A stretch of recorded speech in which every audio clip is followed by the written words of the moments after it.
any lacking official papers.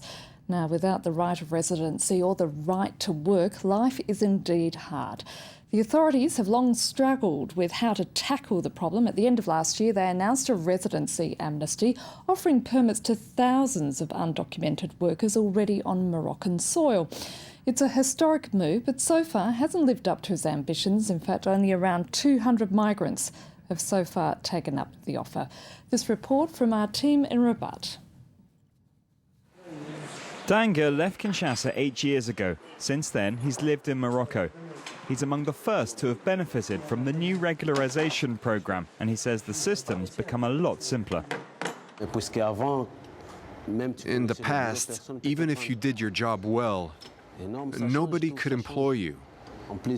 Now everything has changed. People now respect you. My employer isn't afraid to hire me anymore, now that he knows he won't be in trouble for giving me work.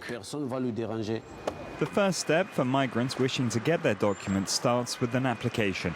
At the offices in Rabat, they're currently processing around 3,000 requests. About 60 applicants come through here every day, which gives officials an opportunity to provide information and advice. Maintenant, tu habites à Salé? Oui. Alors, tu dois déposer à la préfecture de Salé. Il y a une commission au niveau de chaque préfecture. C'est très proche pour toi. To be eligible for a residency permit, at least 1 out of 5 criteria must be fulfilled. Many find it hard to produce the necessary documents, and migrants often help each other to assemble applications. They're asking for proofs. You have to prove that you've been living in Morocco for more than 5 years. These are the obstacles faced by our brothers here. Once residency is obtained, a new set of difficulties must be faced. Migrants are only given 1 year to find a job and integrate into Moroccan society. Those are the conditions that must be met in order to renew an application.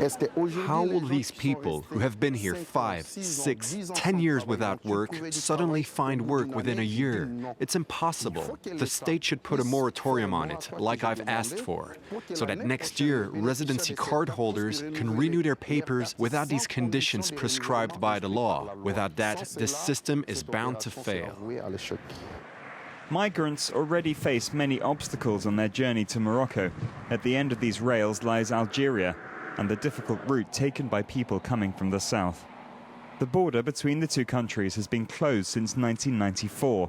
Oujda, a nearby town, has a large community of sub-Saharan migrants. But few here plan to stay definitively. There's little interest in the regularization program, and the Foreigners Office receives less than a dozen people every day. Most of them came here illegally without a passport, and that means they can't prove when they got here.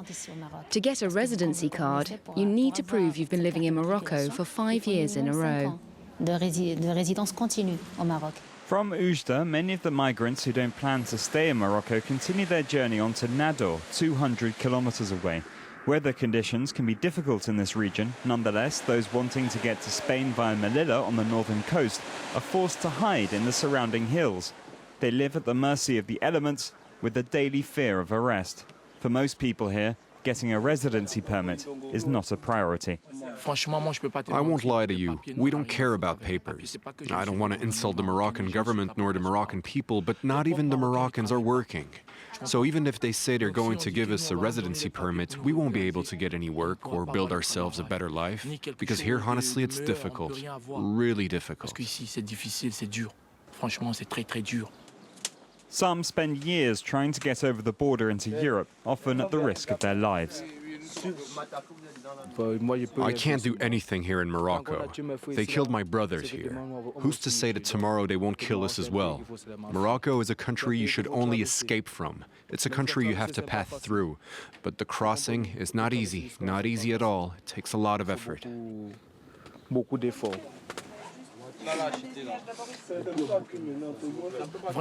Honestly, the only thing we want to say, the only thing we want to ask for is please don't try to kill us at the Nador barrier near Melilla. It's fine if you kick us out, but just don't kill us. If human rights exist, please help us. The Moroccan government says it's given itself 1 year to process its undocumented workers. So far, only around 13,000 applications have been registered out of an estimated 40,000 migrants. Most of the remainder still have their eyes fixed firmly on Europe. And joining us now from Rabat is Mehdi Lahloui, Associate Professor from Mohammed V University. Thank you very much for being with us. Just how many people are believed to be living currently in Morocco without residency papers? The estimation is about 15,000 to 25,000 people. So there is a lot of estimation, but the more credible is that one. So what impact does it have on Moroccan society? It's not for me personally and for the Moroccan society. It's not really a problem, but the problem is that there are this complicated relationship with Spain and Europe, and mainly a very complicated relationship between Morocco and Algeria, according to these transit migrants who come mainly from Algeria, from the eastern border of Morocco. It seems like the residency amnesty is not working, with the requirement for illegal migrants to find work in a year making it difficult. Should the government be rethinking its approach?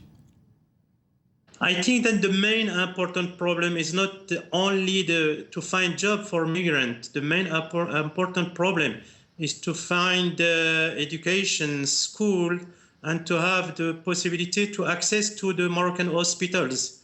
And all those elements constitute the deal of the regularization, as the Moroccan government is not looking at this component as a fundamental element of the regularization. They consider only the question of job, and it's not sufficient. So is there anybody within the government who is able to understand the problem and able to come up with a suitable solution? But the solution is not easy for Morocco. Morocco is one of the poorest countries in the world, and we don't have enough means to integrate many people. Now, the solution has to be found in a global deal between Morocco and the European Union, between Morocco and Spain, as they are the main the country concerned directly by this phenomenon of irregular migration, but without an agreement between Morocco and Algeria, and between Morocco, Algeria, and the European Union, the problem will stay as it is now. And as you say, the reality is at the end of the day, most of those illegal immigrants are just waiting to head to Europe and not wanting to stay in Morocco. And there is obviously a great need for greater liaison between Morocco and its neighbour, Algeria, and the EU. Are there any signs of those parties coming together and looking to address the problem? Morocco and Spain are looking to address the problem. Morocco and the European Union tried to address the problem during the last 10 years, but now we have 2 or 3 new phenomena. First one is the arrival of a lot of migrants from Syria, according to the situation in Syria. The second element is the arrival of a lot of worker migrants from Spain, from France, from Italy. And Morocco is receiving those migrants now, as those countries, Spain, Italy, and France, are knowing this financial and economic crisis. And the third phenomenon is that the borders between countries like Niger and Libya, and between Mali and Algeria, are now more open than they were before. Algeria doesn't try to control its border with Mali and Niger, and the security situation in Libya is now very risky, and so people is crossing, and it's crossing Libya and crossing also Tunisia and Algeria and coming. Mehdi Lahloui, I'm afraid we're going to have to leave it there. We've run out of time. That's Mehdi Lahloui from Mohammed V University in Rabat. And do stay with us, because I'll be back with more news and headlines after a short break.